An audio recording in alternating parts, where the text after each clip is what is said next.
good afternoon. Today I'd like to talk about elbow extension stretches, and I'm going to demonstrate two different ways to do that. But first of all, I'd like to just briefly discuss why elbow extension is important.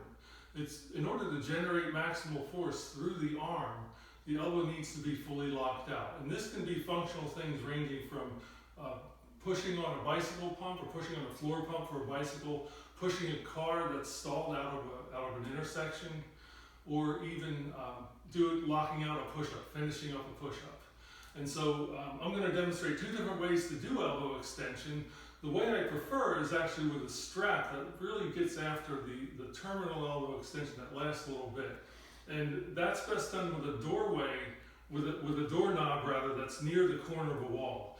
In this instance, we're going to use the power rack, and these safety bars are going to be representing the doorknob. So if I have a doorknob over here that's near the corner of a wall, I can use a strap such as this. This is just a non-extensible cargo strap.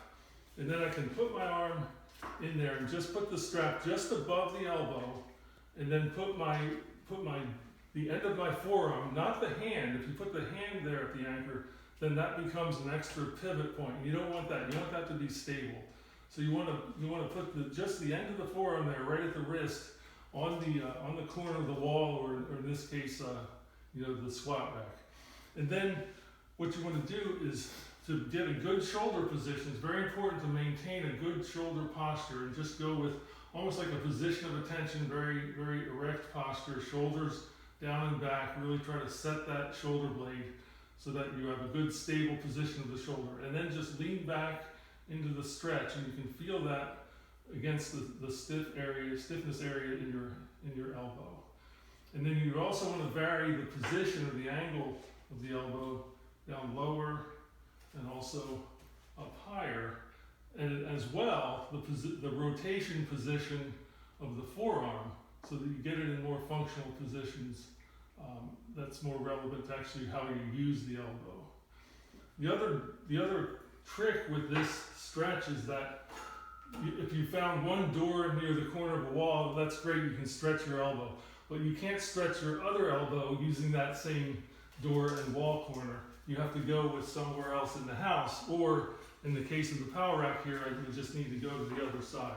But just because of the mechanics of how the strap is anchored and where you are anchoring your forearm there, that's just one of the complications, unfortunately, of this stretch.